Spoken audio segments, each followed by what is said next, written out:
간절하면 이루어진다 그랬던가요? 이재명 후보가 그렇게 원하던 거 뭘까요? 한번 얘기 들어보시고 이어가 보도록 하겠습니다. 윤석열 후보님께 하나 제안을 하나 드리려고 합니다. 이 나라의 미래를 놓고 우리 국민들의 삶을 놓고 진지하게 논의할 1대1 회동을 제안드립니다. 우리 둘이 무슨 대화 하나 지금 이렇게. 네, 그 재미죠. 심각한 얘기 한번 해볼까요? 윤석열 후보에게 하고 싶은 말이 제발 좀 자주 만납시다. 하실 말씀이 있으면 저한테 있는데 해주세요. 저도 반박 좀 하게. 한번 만나시죠. 제가 보니까 이날 비었는데 한번 시간 좀 내주시면 좋겠습니다. 이것이 아주 효과적인 토론이 될 수 있도록 법정 토론 이외의 토론에 대한 그 협의에 착수하라고 지시했습니다. 윤 후보님 토론에 응해 주셔서 감사합니다. 윤 후보님 TV 토론에서 뵙겠습니다. 허주연 변호사님, 뭐 TV 토론 얘기가 계속 나온다는데 TV 토론 어떻게 되겠다는 거예요, 지금? 네, 기다리고 기다렸던 두 후보의 TV 토론 설 전에 TV에서 보실 수 있을 것 같습니다. 네, 어제 오후 국회에서요. 네. 민주당과 국민의힘 3대3 토론 실무 협상당의 협상을 통해서 결론을 드디어 냈어요. 그래요? 이재명 후보와 윤석열 후보가 설 연휴 전에 지상파를 통해서 양자 TV 토론을 하기로 결정을 드디어 했고요. 토론 주제 굉장히 광범위합니다. 국정 전반에 대한 모든 현안을 주제로 삼았고요. 토론 방식은 지상파 방송사가 지상파 합동 토론을 주관해서 진행하는 방식으로 진행될 예정입니다. 아하. 자, 양당의 협상단 얘기 들어보시고 이어가 보도록 하겠습니다. 합의사항 제1항 설 연휴 전 양자 TV 토론을 시작하기로 한다. 2항 방식은 지상파 방송사에 지상파 합동 초청 토론을 주관해 줄 것을 요청하여 진행한다. 후보가 뭐 몸이 10개가 아니지 않습니까? 그래서 후보의 일정 또 공식 선관위가 주재하는 법정 토론 3회가 있기 때문에 그 앞에서 실시하기 때문에 여러 가지 일정들 또 양당의 후보의 그 일정들을 다 고려해서 앞으로 결정을 하게 될 겁니다. 아니 그러면 전혜연 평론가님 토론은 일단 하기로 했어요. 그러면 무엇에 대해 토론하는 뭐 대장동 의혹만 토론합니까? 무엇에 대해 토론하는 거예요? 현재 자세한 내용은 아마 추후 실무 협상을 통해서 정해지겠지만 알려진 바로는 대장동 의혹이 아니라 국정 전반으로 지금 알려지고 있습니다. 그래요? 이것은 제가 보기에 아마 양측의 이해관계가 맞았기 때문에 가능한 것이 아닐까 싶은데요.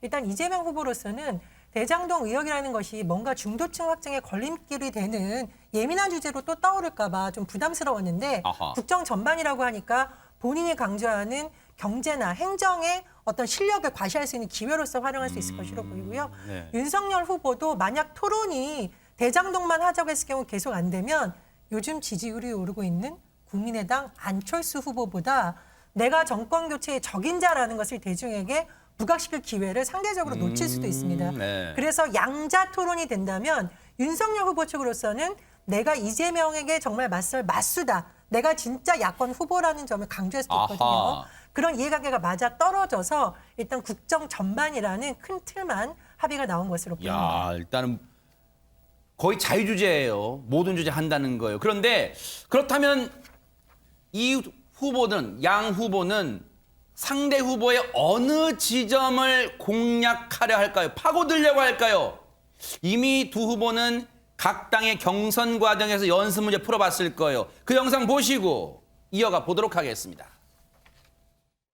소위 말하는 스캔들에 대해서 이제 그 얘기는 이제 그만합시다 이렇게 말씀하셨는데 제가 혹시 바지 한 번 더 내릴까요?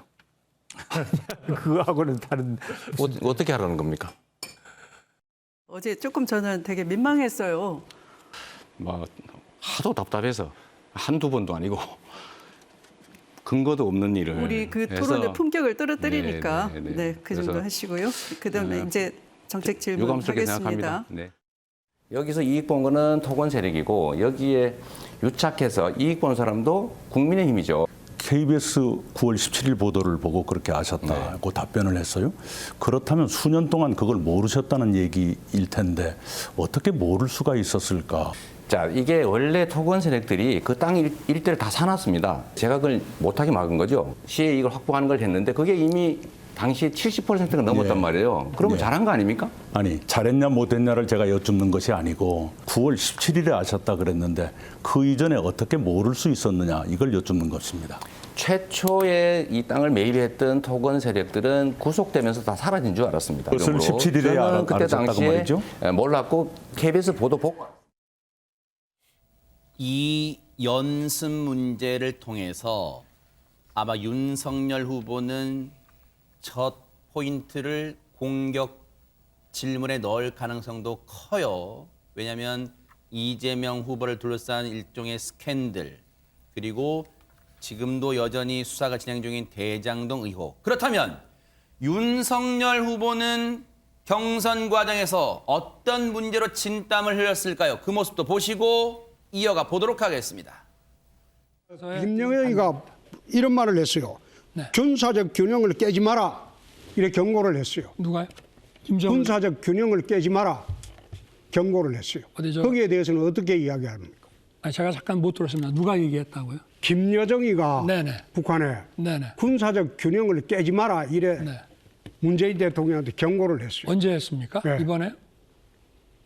그건 모르면 내가 넘어가겠습니다. 죄송합니다. 왕자 부적 그 문제가 홍콩 외신에도 오늘 보도가 됐어요. 그 국제적 망신입니다. 이 잘못한 거죠. 국민들께 하여튼 송구가... 오늘은 부적 없죠? 오늘요? 네, 오늘은 없죠? 부적은 뭐 그게 부적이라고 생각을 했으면 제가 손바닥에 그러고 다녔겠습니까? 응원의 개념으로 대수롭지 않게 생각한 게 제 불찰이었 것으로 제가 그거는 인정하고요. 모르긴 몰라도 두 후보의 설 전 TV 토론 때 많은 시청자분들이 이건 어쩔 수 없는 것 같아요. 진짜 손바닥 주위에서 볼 수밖에 없을 것 같아요. 윤석열 후보에. 그런데 백성문 변호사님 어쨌든 각 당의 경선 과정에서 강점, 약점 같은 게 일단 드러났으니 후보들 간에는 그 약점을 상대방의 약점을 집중적으로 파고들려고 하겠죠. 사실 뭐 이재명 후보와 윤석열 후보의 소위 말한 대선 이 TV 토론 출사표 형식의 내용을 봐도 뭘 할지 대충 알 것 같아요. 이재명 후보 같은 경우는 드디어 윤석열 후보와 이제 TV 토론에서 만난다. 윤석열 후보도 잘 준비해주길 바랍니다. 이런 얘기를 남겼고요. 윤석열 후보는 국민 앞에서 이재명 후보의 실체를 밝히겠다. 누가 대통령다운지 국민들이 평가할 것이다. 이 얘기는 이재명 후보는 윤석열 후보 당신 계속 검찰총장 뭐 오래 하고 정치한 지 얼마 안 됐고 지금 뭐 공약이나 이런 거 내용 제대로 아세요? 이제 본인이 발표한 공약 정확하게 이해하고 계세요? 막 이런 부분들을 집중적으로 공략할 가능성이 많습니다. 본인이 강점이라고 생각하는 뭐 경제나 외교나 이런 부분들에 대해서 윤석열 후보가 어느 비전을 갖고 있고 어느 정도 내용을 정확히 파악하고 있는지에 대한 질문을 많이 할 것 같고 윤석열 후보는 아까 얘기가 나왔던 것처럼 소위 말하는 이재명 후보의 지금 논란이 되고 있는 지점, 대장동이나 또 변호사비 대납 의혹 이런 부분들을 집중 캐묻고 또 하나는 이재명 후보는 앞으로 도대체 뭘 하겠다는 거냐. 뭘 한다 그랬다가 여론이 안 좋으면 또 접고 또 여론이 좀 괜찮아지면 또 한다 그러고 그러면 이재명 후보가 갖고 있는 국가에 대한 미래 비전은 정확하게 뭐냐. 그냥 왔다 갔다 하는 거냐. 이런 부분들을 좀 집중적으로 공격하지 않을까 싶습니다. 그러겠네요. 벌써부터 이제 준비 치열하게 들어갈 것 같아요. 그런데 이 두 사람이 설 전에 TV 토론하기로 합의한 사안에 대해서 아주 불같이 화를 내는 사람이 있다면서요, 하정은 평론가님. 네, 이제 양자 토론을 하게 되면 스포트라이트가 두 후보한테만 집중이 되는 거니까. 그러네요.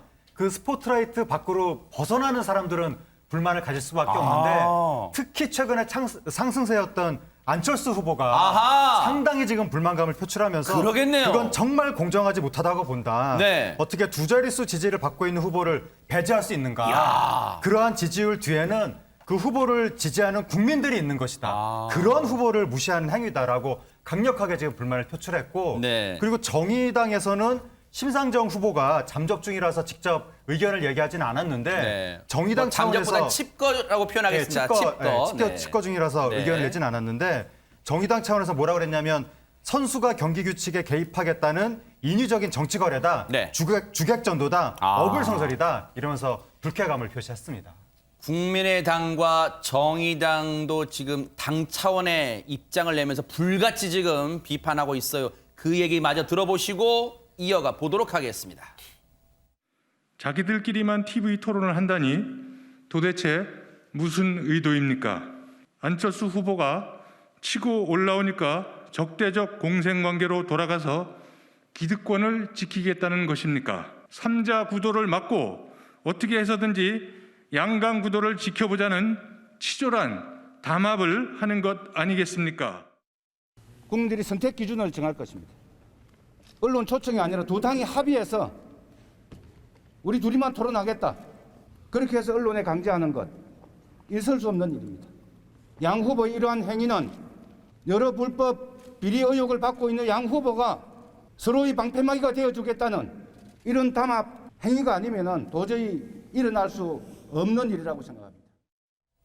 국민의당, 정의당 두 양측 모두 불같이 화를 내고 있는데 특히 국민의당 안철수 후보 측에서는 전현 평론가님 그런 것 같아요. 세상 얘기로 치면 왜 내가 요즘 지지율 올라가니까 겁나니? 그래서 나 뺀 거야? 지금 이렇게 하는 것 같아요. 그렇죠. 뭐 쉽게 말하자면 윤석열 후보 욕심쟁이 이렇게 하는 게 아닐까 싶습니다. 사실은 예전에는 거의 양강구도라는 말이 언론에 많이 등장했는데 최근 한 2, 3주 보면 3자구도 개편이라는 말이 등장을 하기 시작했거든요. 네네. 안철수 후보 상당히 고무되어 있고 실제로 제가 여론 흐름을 자세히 봤는데요.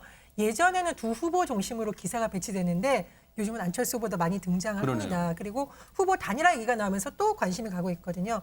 결과적으로 만약 두 사람만 토론을 하게 된다면 이재명, 윤석열 후보의 양강 구도인 것처럼 계속 비춰질 가능성이 있습니다. 그런데 저는 또 다른 측면의 가능성이 남아있다고 생각을 했는데요.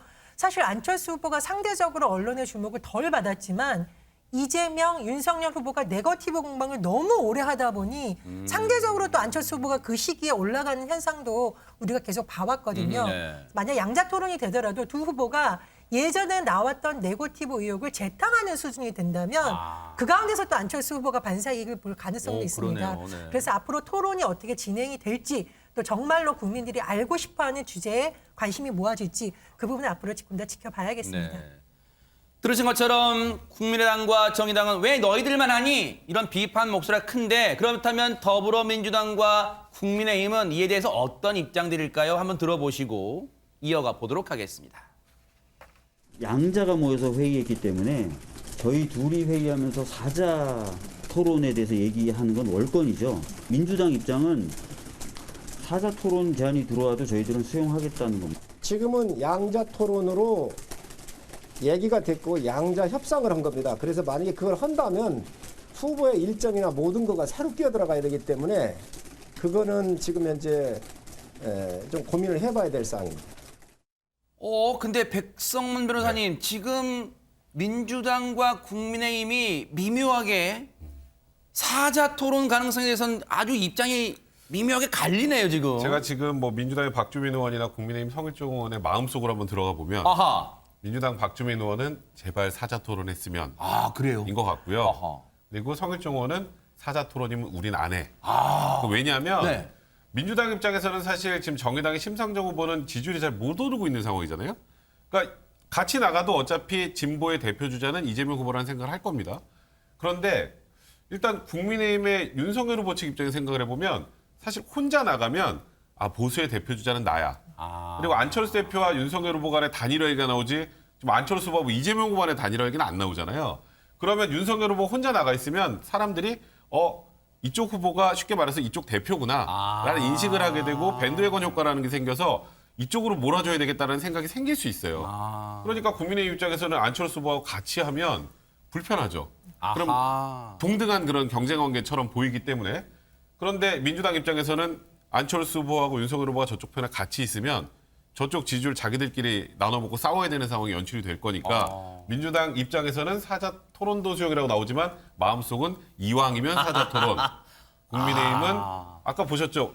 이거 사자 토론 후보 일정 봐야 돼. 사자 토론 안 해. 이렇게 생각하고 있는 것 같습니다. 그런 또 행간의 의미가 읽혀지네요. 아니 그렇다면 하민경 변호사님도 법률가시니까 여쭤볼게요. 아니 그럼 이 설 전에 민주당 이재명 후보와 국민의힘 윤석열 후보 이 두 사람만 토론하는 건 선거법에 저촉이 안 되는 거예요, 그러면? 네, 결론부터 말씀드리자면 네. 선거법에 저촉이 되지 않습니다. 아, 그래요? 네, 그리고 저희 뉴스파이터 제작진에서 직접 그 선관위에다가 문의도 했다고 하는데요. 아, 그래요? 네, 공직선거법 82조에 따라서 그 언론사 같은 경우에는 자율적으로 정한 기준에 따라서 특정 후보자를 유리하게 하는 그런 방법이 아닌 경우에는 자율적으로 공정한 기준에 따라서 초청 대상자를 임의로 선정해서 토론에 개최하는 것이 가능하다고 규정되어 있습니다. 네. 그래서 가능합니다. 아, 그러니까 언뜻 봐서는 지금 국민의당과 정의당은 이거 불공정 게임이다. 근데 어떻게 너희 둘만 하니, 두 당만 하니 지금 그런데 선관위의 유권 해석도 일단 이거는 법에 저촉되지 않는다고 일단은 알려왔습니다. 그렇기 때문에 앞으로 이제 날짜가 어떻게 정해질지 그렇게 날짜가 또 정해지면 국민의당과 정의당의 반발 수위도 올라갈 것 같은데 한번 그 부분도 따라붙어 보도록 하겠습니다. 그런데 허주원 변호사님, 사실 이재명 후보가 계속해서 기회 쓸 때마다 윤 후보님, 더 이날 좀 날짜 비는데 토론 한번 하시죠. 하는 거는 뭐 자신감에서 나온 거예요. 어떻게 왜 배경이 나왔을까요?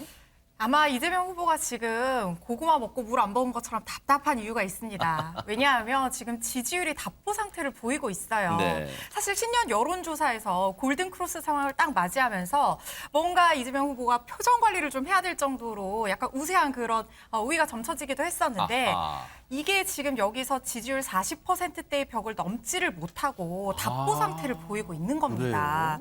물론 이재명 후보가 최근에 딱히 뭔가 실점할 만한 그런 사건들이 있지는 않았어요. 그렇지만 뭔가 득점 포인트도 없는 상황에서 지금 계속 안철수 후보 존재감이 커져서 이목도 지금 야권 후보 단일화에 쏠리고 있고 이런 상황이 연출이 되니까 지금 지지율이 계속해서 답보 상태에 머물고 있는 건데요.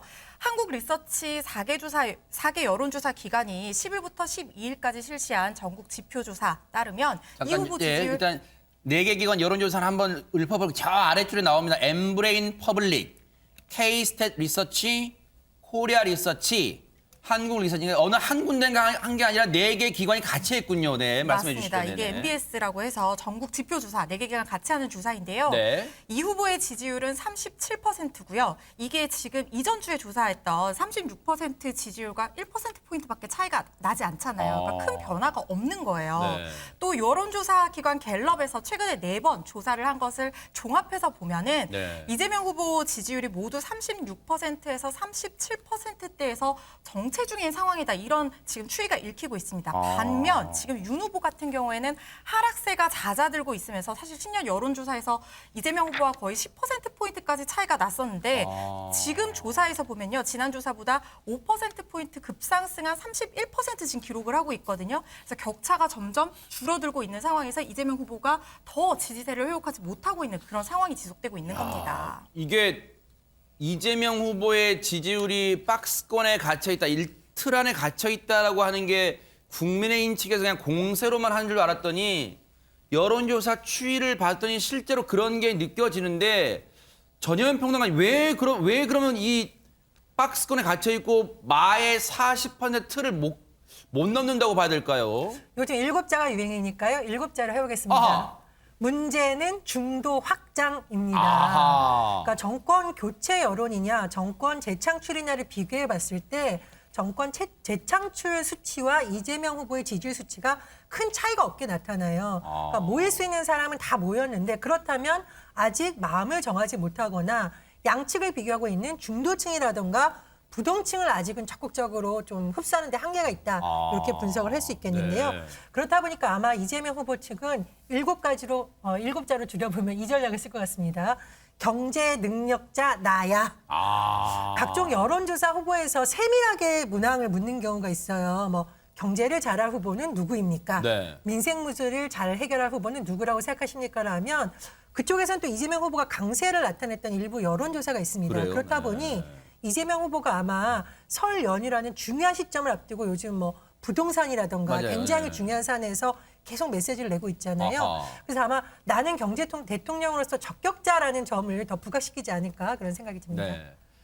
사실 여론조사 기관마다 이 미묘하게 엎치락뒤치락 하니까 사실 시청자분들 여론조사 이거 믿을 수 있어? 또 이거 어느 후보가 앞서는 거 봐야 돼? 사실 신빙성도 많이 이제 궁금해하시잖아요. 그런데 이런 일이 있어 한 여론조사 기관이 발표한 결과가 다르게 나왔다는 게 이게 정말입니까, 하재근 평론가님? 정확히 같은 여론조사 기관은 아닌데 그 내용이 뭐냐면 네. 코리아 리서치, K스탯, 한국 리서치, 엠브레인 이 4개 회사가 조사 결과를 발표했는데 네. 조사 기간이 1월 10일부터 12일이었거든요. 네. 여기서는 이재명 후보가 1위를 한 거예요.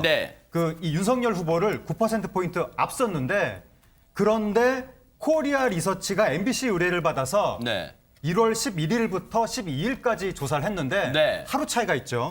여기서는 윤석열 후보가 1위를 한 거예요.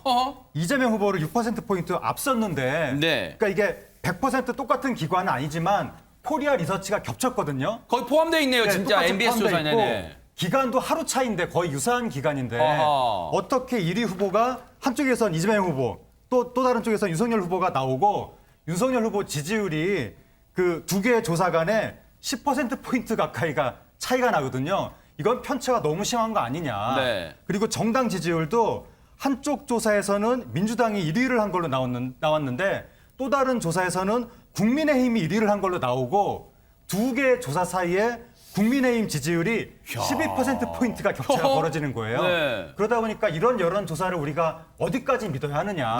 그런 얘기가 나오고 있는 겁니다. 아니 왜 그런 거예요, 허주현 변호사님? 두 조사 방식이 확연하게 차이가 나는 거예요. 이거 왜 그런 거예요? 조사 방식의 차이는 없어요. 차이는 딱 하나예요. 그냥 MBS 조사는 이제 조사 날짜가 10일에서부터 11일. 그다음에 코리아 리서치 조사는 11일에서부터 12일. 그러니까 10일부터 시작했냐, 11일부터 시작했냐. 요 하루 차이 날짜 차이가 나는 거고요. 방식은요. 모두 국내 통신 3사가 제공하는 휴대전화 가상 번호를 100% 이용해서 전화 면접원이 실시한 조사로 동일합니다.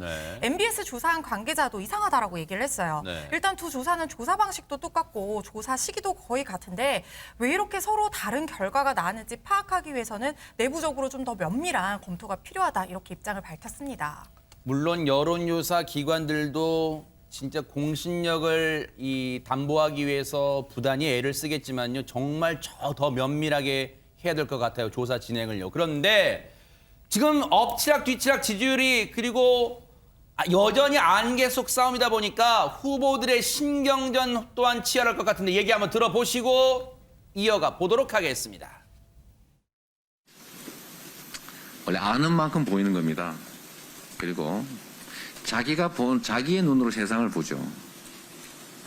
그래서 우리 무학대사가 그렇게 말씀하셨어요.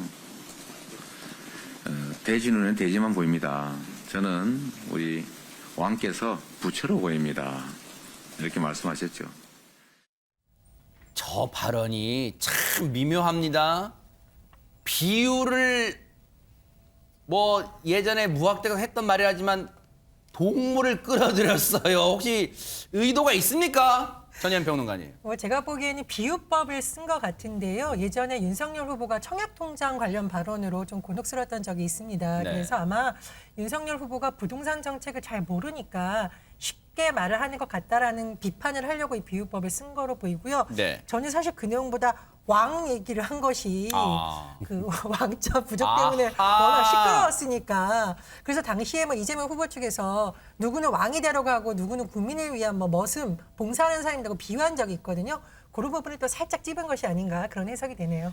사실 백성문 변호사님, 저희가 어떤 두 후보가 어느 행사에 나란히 참석하는 영상도 자주 보여드렸었는데 그럴 때마다 시청자분들은 그런 느낌 받으셨을 거예요.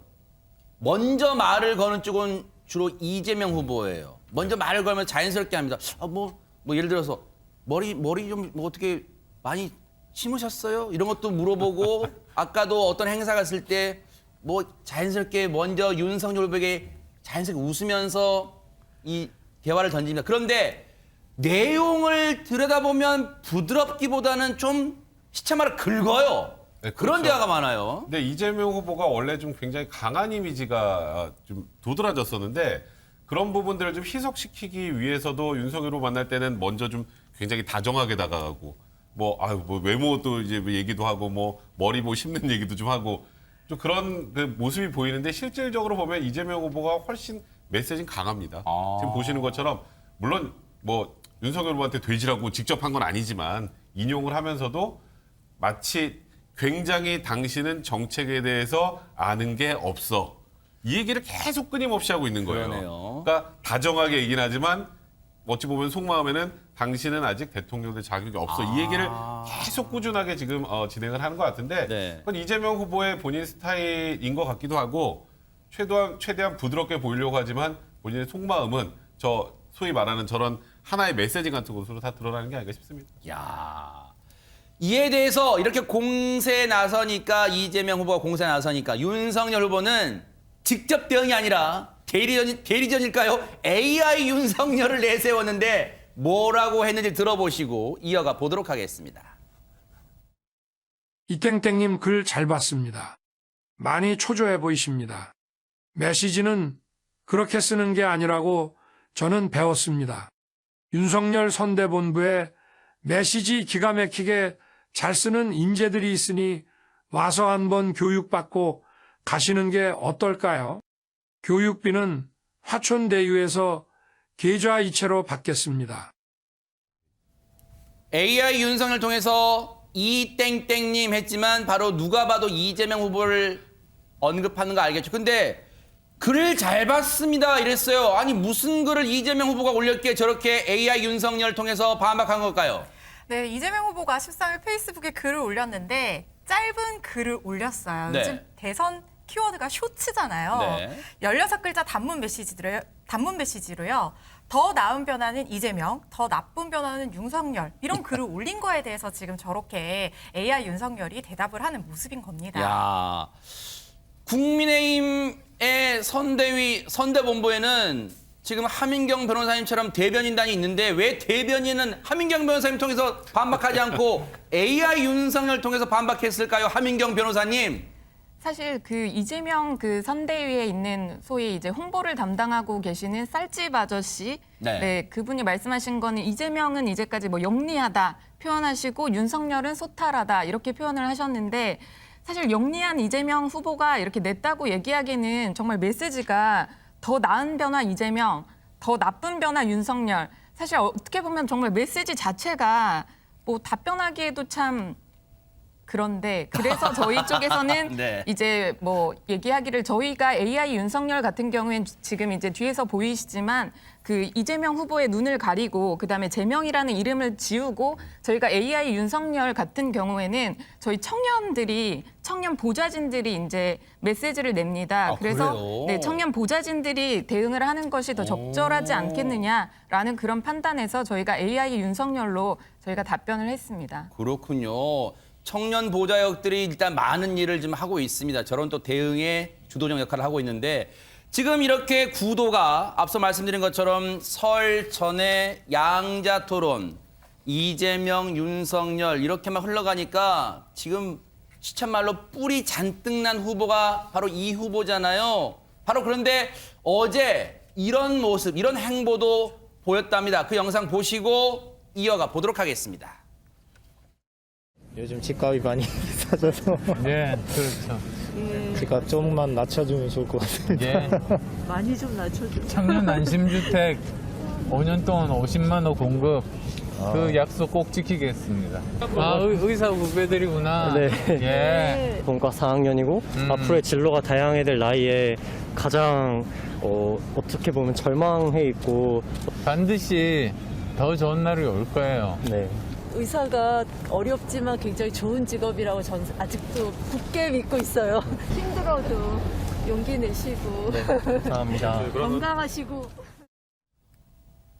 부인 김미경 교수랑 같이 동행한 것 같은데 일단 저곳이 어디입니까, 허주원 변호사님? 바로 신촌입니다. 신촌 대학가 서너 개가 홍대까지 하면은 굉장히 이제 서너 개가 몰려 있는 그야말로 네. 젊음의 거리인 곳이죠. 어허. 여기에 이제 선대위 청년본부 소속 이 대학생 2명과 또 배우자 김미경 씨와 동행을 해서 네. 청년과 호흡하는 그런 모습을 보여줬는데 네. 아까 영상에서 보신 것처럼 의과대 본과 4학년 만나가지고 이제 청년 미래에 대해서 앞으로 어떻게 본인이 이제 정치를 시작한 이유가 청년 문제를 해결하기 위해서 그런 거였다라고 하면서 앞으로 본인이 그런 문제를 해결하기 위해서 잘 노력을 하겠다 이런 얘기도 하기도 했고 또 2017년 대선 당시에 사진을 찍었던 지지자를 또 저기서 만나기도 했대요. 그래요? 그래서 좀 재밌는 어떤 에피소드들이 연출되기도 했었는데 사실 지금 이번 대선에서 새롭게 떠오른 캐스팅 부트층이 2030 청년들이잖아요. 그래서 안철수 후보도 이 청년들이 가장 많이 다니는 신촌 거리에 나가서 청년들과 호흡하는 그런 모습을 보여주는 행보를 보인 것 같습니다. 아하. 혹시 전혜연 평론가님, 안철수 후보나 혹시 배우자 김미경 교수 입장에서는 특히 김미경 교수 입장에서 아니 왜 김혜경 씨와 김건희 씨만 주목받아? 나도 배우자 잘 나가. 나도 좀 같이 행보할 거야. 요즘 부쩍 동행하는 횟수도 늘었어요, 지금. 그렇습니다. 사실 이번 대선이 특이하게 가족 리스트가 유난히 부각됐던 대선이죠. 그래서 윤석열 후보의 경우에는 배우자 김건희 씨를 둘러싼 논란 때문에 굉장히 고민이 많았었고 네. 돌아보면 이재명 후보도 아들 문제 때문에 굉장히 힘들었습니다. 그런데 안철수 후보의 경우에는 부인 김미경 교수라던가 딸이 그렇게 도덕성 리스크라던가 논란에 휘말린 적이 거의 없고요. 특히 김미경 교수가 최근에 굉장히 활발하게 하고 있는데 말 그대로 나도 있다라는 메시지를 굉장히 명확하게 던지는 행보를 하고 있습니다. 네. 얼마 전에 충북 옥천에 있는 고 유경수 여사 생가를 그랬다면서요. 찾았잖아요. 네네. 그래서 사랑과 봉사의 상징이다 이렇게 하면서 본인과 또 매칭을 시키기로 했는데 이것은 명확하게 보수층을 겨냥한 행보입니다. 아하. 그래서 부인은 아마 그런 쪽으로 보수라던가 중도를 겨냥한 행보를 계속 강화할 것으로 보이고요. 안철수 후보는 사실 처음 대선에 나왔던 시기에 청년 멘토라는 점에서 부각을 받았습니다. 그래서 안철수 후보는 중도 보수와 더불어 청년층에 호소하는 행보를 늘리지 않을까 그런 생각이 듭니다. 여담입니다만 배우자들만 놓고 보면 김혜경, 김건희, 김미경 삼김 대전이 앞으로 벌어질지도 한번 지켜보도록 하겠습니다. 그런데 요즘 대선 이 판에 이 영상 제작이 유행이잖아요. 안철수 후보도 그 영상 제작 대열에 합류했다는데 한번 보시고 이어가 보도록 하겠습니다. 예, 안녕하세요. 이제 이 판을 올려놓고 이제 손님들에게 구워드립니다. 제가 항상 한국의 정치판을 갈겠다고 했는데 정말 판가리가 굉장히 힘든 거네요. 그래도 갈아야지.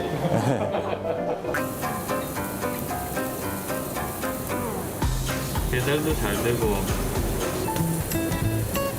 드셔도 돼요. 맛있게 드세요.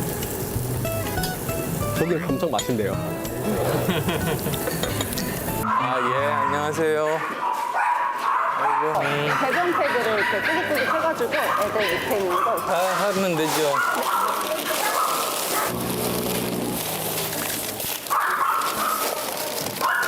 저는 뭐 기르는 거 잘해요. 병아리 길러서 닭으로 키우고 안개꽃이나 옹숭아나 해바라기. 다음번에 봉사는 작은 병원으로 보내드릴게요. 저 영상은 좀 색다르네요. 그냥 무슨 공약 발표 그런 영상이 아니잖아요, 하재근 평론가님. 네, 저거는 이제 최근에 안철수 후보가 그 중고거래 앱을 패러디해서 그 이 철수 마켓이라는 컨셉으로 안철수를 팝니다. 그러니까 자기 자신을 판다는 네. 거예요. 하루 동안 어딘가에 가서 일을 해주는 건데 뭐 고깃집 아르바이트, 동물보호단체, 뭐 아이돌범 등등등 네. 저런 데서 일을 하면서 그 영상을 인터넷에 올리는 거죠. 아하. 그리고 저런 거 말고 공약 발표도 최근에 젊은 세대가 긴 영상 극혐 그런 긴 영상은 너무 싫어하는 거예요. 네. 긴 설명도 싫어하고 네. 짧게 해달라라고 해서 짧은 영상이 유행인데 그래서 윤석열 후보하고 이재명 후보는 다 짧은 영상을 내놨거든요. 네. 그래서 안철수 후보도 3분 내에 짧은 영상으로 공약 소개를 하기도 하고 저런 식으로 젊은 세대한테 보다 가깝게 감성적으로 다가갈 수 있는 그런 운동을 하고 있는 것 같습니다. 거기에다가 최근에 지지율 급상승 거기에 탄력 받아서인지는 모르겠지만 자신감 넘치는 발언도 했다면서요, 하재근 평론가님. 어떤 얘기입니까? 최근에 지지율이 급상승하면서 네. 특히 젊은 층한테 지지가 쏟아진다는 이야기가 있거든요. 거기에 공무가 됐는지 안철수 후보 측에서 자신감 있게 뭘 얘기를 했냐면 며칠 내로 유튜브 채널 구독자 수가 윤석열 후보를 앞설 것이다 어하. 라고 이야기했다는데 지금 현재 구독자 상태가 어떤데요? 지금 상황이? 현재 안철수 후보가 20만 명 구독자, 윤석열 후보가 31만 2천 명 이렇게 되니까 네. 11만 2천 명을 과연 며칠 내로 따라잡을 수 있을 것인지. 야, 이게 마치 스포츠 중계 같은데요. 지금 과연 따라잡을 수 있을 것인가? 네. 야, 벌써 이런 자신감까지 내비치고 있어요. 근데 허지원 변호사님, 앞서 얘기했지만 이런 자신감 원천에는 최근 급상승한 지지율이겠죠? 맞습니다. 지지율은 나의 힘이죠. 대선 아하. 후보에게. 특히 2030 세대 사이에서 안철수 후보 지지율이요. 윤석열 후보를 앞서고 있는 상황입니다. KBS가 한국 리서치에 의뢰해서 지난 7일부터 9일까지 만 18세 이상 39살 이하 유권자 1,000명을 대상으로 내일 대선이라고 하면 누구를 찍을 것이냐라고 설문조사를 했는데 네. 안 후보가 20.2%를 얻었어요. 이 수치는요. 이재명 후보 지금 27.7% 1위를 차지한 것 이어서 2위를 기록하고 있는 수치고요. 윤 후보는 16.2%에 그친 걸로 그렇게 조사가 됐습니다. 네. 이뿐만이 아니라 전체 성인을 대상으로 한 조사에서도 지금 안철수 후보 약진세가 두드러지고 있습니다. 한국갤럽이 지난 11일부터 13일까지 전국 만 18세 이상 1,001명을 대상으로 네. 조사한 결과를 보시면요. 이 후보는 37%, 윤 후보가 31% 지지율을 기록을 했는데 국민의당 안철수 후보 지지율 저번에 15% 넘어서 되게 고무적이었다고 했는데 지금 17% 기록을 했어요. 여기에 이어서 정의당 심상정 후보가 3%의 지지율을 기록을 했습니다. 설이 한 2주밖에 안 남았기 때문에 설 직전까지 계속해서 이제 야권은 화두가 되는 게 아마 단일화 문제 아닐까 싶어요. 전혜연 평론가님. 예, 여기에 대해서 홍준표 의원이 청년의 꿈이라고 지지자들이 물으면 본인이 직접 답하는 그런 형식을 통해서 어느 정도의 메시지를 남겼는데요. 저는 크게 세 가지 키워드라고 봅니다. 첫 번째, 이준석 대표는 감싼다인데 그 글을 올린 사람 중에 일부가 안철수 후보야 단일화 안 한다 그렇다 쳐도 이준석 대표는 왜 자꾸 불가론을 외치냐 약간 불만을 나타내는데요. 네. 홍준표 의원이 그에 대해서 단일화 불가도 단일화에 대비한 작전이다. 그래요? 즉 밀당 포석이다라는 식으로 감싸는 듯한 뉘앙스의 발언을 올렸습니다. 네. 그런데 참 묘한 지점이 있습니다. 뭘까요? 이 홍준표 의원과 안철수 후보가 그럼 함께하는 것은 좋겠다라고 하자 당이 다르다 일단 선을 그었습니다. 그런데요. 그러면 어떤 메신저 역할을 해주실 건가요? 라고 했을 때는 아니다가 아니라 글쎄요라고 남겼습니다. 그래서 최근에 홍준표 의원이 역대 대선 때는 안철수 후보를 상당히 비판했는데 요즘은 사실 조금 더 우호적이 아니냐 이런 발언이 나오고 있거든요. 네. 그래서 앞으로의 관계 설정이 또 어떻게 될지도 주목이 됩니다. 네.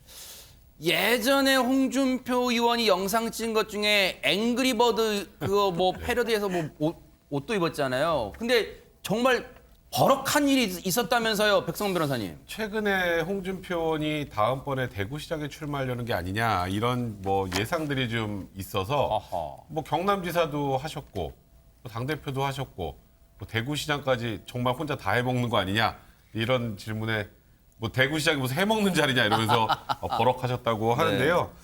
일단은 뭐 이에 대해서 뭐 사실 긍정도 부정도 하지 않았고 3월 9일 대선 지나고 나서 바로 이제 지방선거가 있지 않습니까? 그러네요. 그 대선의 결과에 따라서 지방선거의 지형도 많이 변경이 될 것이고 어찌 보면 출마자들도 변경이 많이 될 가능성이 많기 때문에 그에 대해서는 즉답을 좀 피한 것 같고요. 일단은 뭐 홍준표 의원이 본인이 이제 인생의 마지막 목표는 대통령이 되는 것이라고 얘기해서 네. 다른 것들은 이제 더 이상 뭐 아까 말씀드렸던 것처럼 웬만한 거 다 해보셨으니까 안 할 것처럼 얘기를 하셨는데 혹시 다음 인생의 마지막 목표인 대통령으로 가기 위해서 그동안 잊혀져 있는 것보다는 대구시장을 하고 그걸 발판 삼아 가려는 게 아니냐라는 예상도 조심스럽게 나오고 있습니다. 근데 어쨌든 대구든 그 다른 지자체든 어떤 그 지자체 장자를 해먹는다는 표현은요. 그 지역 분들한테 대한 모욕이에요. 그런 표현은 질문이나 하더라도 좀 삼가는 게 나을 것 같습니다. 근데 지금 민주당 내에서는요. 뭔가 좀 사그라든 줄 알았는데 여전히 일고 있는 부분이 있어요. 여러분 기억나실 거예요. 송영길 대표가 이재명 후보가 문재인 정부에서 탄압받았다. 이런 말을 해서 당내 특히 친문계 의원들 중심으로 반발 컸잖아요. 근데 며칠 동안 좀 사그라든 줄 알았더니 여진이 여전합니다. 그 비판 목소리 들어보시고 이어가 보도록 하겠습니다. 원래 송영길 대표가 가끔 사고를 치는 친구 아니에요. 좀 불안한 친구지. 근데 뭐 취지는 나중에 해명한 거 보니까 이제 이 검찰에 의해서 뭐 탄압당했다는 얘기였다. 그걸 그 얘기를 뭐 빠트린 통에 저렇게 됐다고는 하지만은 근데 그 친구도 말이 많고 빨라요 말이. 그 이재명과예요 거기도. 이렇게. 예? 그러니까 원래 말을 한마디 하기 전에 우리 옛날부터 속담에 2번, 3번 생각하라고 하는데 이 친구는 요새 SNS 좋아하고 하는 친구들은 뭐 2번, 3번은 그냥 한 번 생각도 안 해보고 우선 질르는 친구들 아니에요. 그러니까 좀 불안하죠. 뭐 여기저기 쓴소리 하기로 유명한 유인태 전 사무총장인데 유인태 전 의원인데 지금 송영길 대표에 대해서 한마디로 좀 불안하고 사고 많이 친 친구다 뭐 이런 평가도 했습니다. 아무래도 최근에 좀 그 발언으로 인해서 앙금이 있는 것 같은데 송영길 대표는 가끔 사고를 치는 좀 불안한 친구다. 말이 많고 빠르다. 이재명과다. 이렇게 이야기하면서 네. 예속담에 말하기 전에 2-3번 생각하라고 하는데 이 친구는 2-3번은커녕 한 번 생각도 안 해보고 우선 지른다라고 하면서 가만히 있는 이재명 후보를 언급을 해서 인터넷식 표현으로 약간 이재명 후보가 의문의 패배인 상황이 됐는데 그 이 유인태 전 국회 사무총장이 워낙에 원로다 보니까 말을 좀 편하게 하는 것 같습니다. 네. 근데 유인태 전 사무총장보다 더 아프게 지금 얘기한 분이 있어요. 누굽니까? 허주연 변호사님. 네, 최재성 전 청와대 정무수석이 또 쓴소리를 했습니다. 네. 우스갯소리라고 전제를 하긴 했지만 송영길 대표 발언 논란만 아니면 우리 후보 지지율이 40%를 넘었을 것이다 이런 얘기도 있다라고 하면서 대표 리스크라는 말 이제 안 나와야 된다 이런 얘기를 했어요. 잘못된 발언이고 마음속에서 나온 발언이라면 교정을 해야 된다 이런 얘기를 했고 박홍근 의원, 이재명 후보와 가까운 측근이죠. 한마디 보탰습니다. 박홍근 의원이 지난 11월에 당 내부 텔레그램 방에서 이재명 후보가 이 송영길 대표 휠체어 미는 모습 이제 그만 나와야 된다라고 생각한다 이런 글을 올렸어요. 이 글에 대해서 중앙일보와 통화를 하면서 장애인 유권자들이 보기에도 좀 불편한 모습일 수 있다. 그래서 송 대표의 의혹 과잉이 좋지 않은 그림으로 이어지는 경우가 많아서 그런 글을 올렸다라는 입장을 밝히기도 했습니다. 실제 최근에 행사 보면 대통령 후보인 이재명 후보가 송영길 대표 지금 최근에 이제 이 발목 다쳐서 기부스하고 있잖아요. 근데 그런 휠체어 타는 걸 뒤에서 밀고 오는 모습 여러 군데서 포착이 됐는데 그 얘기를 하고 있습니다. 박홍근 의원이. 그런데 이낙연 전 대표도 불편한 심기를 드러냈다면서요. 전혜연 평론가님. 예, 이낙연 전 대표는 원팀 구성을 할 때도 만약에 뭔가 문제가 있으면 내가 쓴소리를 할 수밖에 없다라고 미리 전제를 뒀는데요. 이번이 바로 그 시점인 것으로 보입니다. 이낙연 전 대표가 과거에는 주요 후보들이 통합의 메시지를 곧잘 냈다. 그러나 이번 대선에서는 분열과 증오의 언어가 난무한다라고 했는데 잘 보시면 야당만 비판하는 것이 아니라 이번 대선이라고 한 것은 사실 여당 내에서 이런 발언 나오는 것도 문제가 있다. 분열의 소지가 있다라는 비판이 담긴 것으로 보이고요. 야당에 대해서는 시대착오적인 발상이 횡행한다라고 비판했습니다.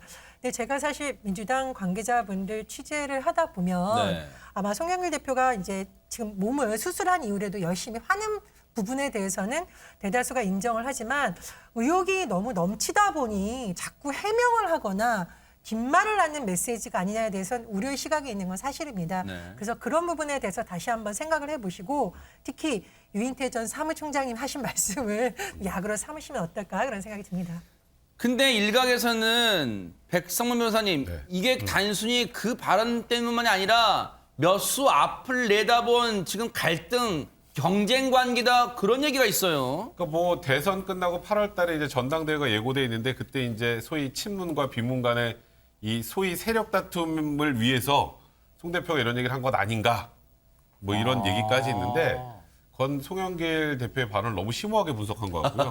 아까 유인태 의원이 얘기하셨던 것처럼 그러니까 송영길 대표는 이제 이런 거죠. 본인의 마음은 이재명 후보를 위해서 한 말인데 이런 거잖아요. 최근 막 계속 나오는 것처럼 정권 교체 여론이 정권 유지 여론보다 높기 때문에 그러니까 이재명 후보가 돼도 정권 교체라는 얘기를 많이 하잖아요. 그 얘기를 하려다가 좀 많이 나간 것 같거든요. 이거는 그냥 제가 생각하기에 현재 벌써 지금 대선 전부터 그런 상황이 발생했다기보다 송영길 대표의 개인적인 말실수라고 봅니다. 심상정 후보 얘기해 볼게요. 심상정 후보가 오늘까지 사흘째 지금 칩거 중이에요. 지금 공식 일정 모두 중단하고 지금 집에 있습니다. 오늘 여영국 정의당 대표가 직접 찾아갔어요. 이런저런 얘기 나눴는데 일단 하재근 평론가님, 여전히 언론, 특히 정치권에서는 이러다가 정말 대선 후보 사퇴하는 거 아니냐? 뭐 이런 말까지 여전히 계속 나오고 있어요. 일각에서는 그런 말이 나오기도 하는데 사퇴라는 게 그렇게 쉽게 할 수 있는 일은 아니고 특히 정의당 같은 경우에 진보 세력을 자처하고 있는데 자신들이 사퇴하면 진보 세력의 지분도 사라질 수 있기 때문에 그 부분을 어떤 뭐 굉장히 고심하고 있을 것 같고 네. 지금 여영국 정의당 대표가 하는 말은 심상정 후보가 여러 가지로 힘들어 보였다. 그래서 네. 도리가 아니라고 판단해서 구체적으로 물어보진 않았지만 후보 사퇴에 대해서는 고려하지 않고 있다는 느낌을 받았다. 직접 묻진 않았군요. 네, 네. 그렇게 이제 뭐 이심전심으로 느낌을 받았는지. 네. 근데 지금 최종적으로 숙고하고 있다고 표현했기 때문에 가능성을 완전히 닫진 않은 것 같습니다. 모든 가능성을 열어놓고 숙고하고 있는데 이번 주 일요일은 넘기지 않고 결정할 것으로 보인다. 그렇게 이야기를 했습니다. 일요일쯤은 보통 이제 월요일자 신문이 나오기 때문에 보통 정치인들이 일요일 날 중요 발표를 한다거나 그런 걸 하니까 일요일쯤에는 뭔가 행보에 나서거나 다시 복귀하면서 이 행보 복귀하면서 뭔가 메시지를 던질 가능성도 일단 열어놨어요. 그런데 전혜연 평론가님, 언론들이 여러 가지 분석을 하고 있는데 심상정 후보를 멈춘 3가지 이유 뭐 이런 게 눈에 띄어요. 예, 근데 심상정 후보가 예전에 선거에서 참패하고 나서 진보 정치의 고단한 길이라는 단어를 쓰면서 눈물을 흘린 적이 있습니다. 사실 우리나라에서 진보 정당, 특히나 소수 정당은 굉장히 외롭고 어려운 선거를 치러야 되는데요. 네. 그런 과정에서도 국민들이 지지를 해줘서 지지율이 쑥쑥 올라가거나 진보 정당에 약간 우군격이라고 할 수 있는 다른 정당에서도 힘을 합쳐주면 후보도 힘이 나고 지지율도 올라가는 현상이 있거든요. 네.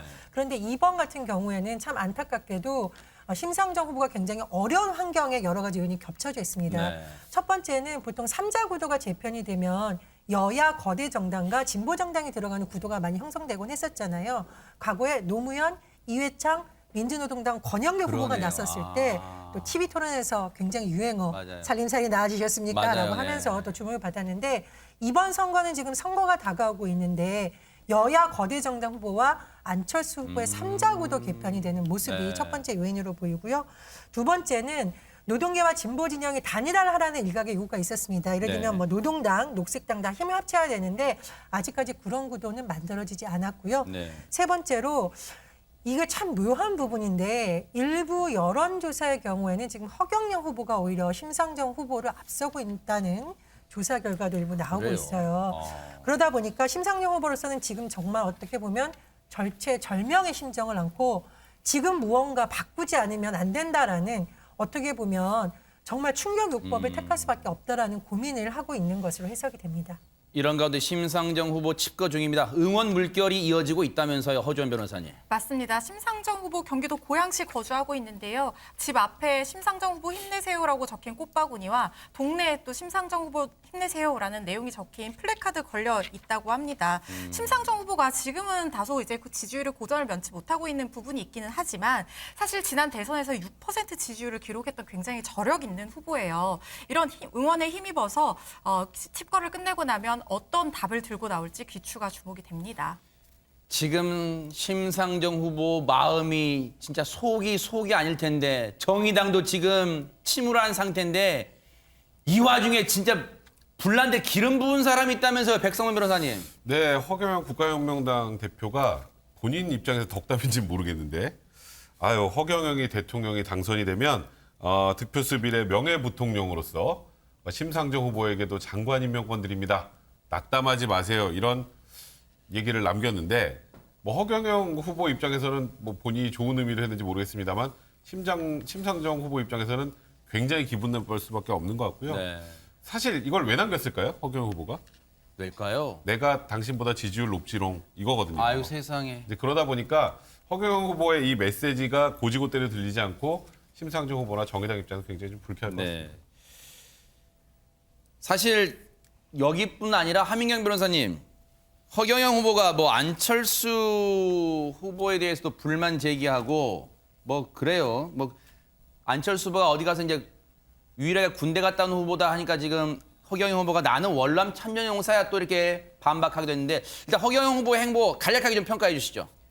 일단 허경영 후보는 이제 좀 다른 후보들에 비해서 일단 조금 좀 튀어 보시겠다라는 전략인지는 모르겠지만 일단 네, 월남전에 참전용사 대통령 후보 허경영이라고 인사를 하고 군대를 갔다 오지 않은 후보나 그리고 또 안철수 네. 후보에 대해서는 평화로운 시절 장교로 복무했다. 이렇게 이제 뭐 안보에 대해서 얘기할 수 있는 건 나밖에 없다. 이런 식으로 접근을 하고 있습니다. 네. 앞으로도 허경영 후보가 어떤 공세를 할지도 또 관심이 될지 한번 지켜보도록 하겠습니다.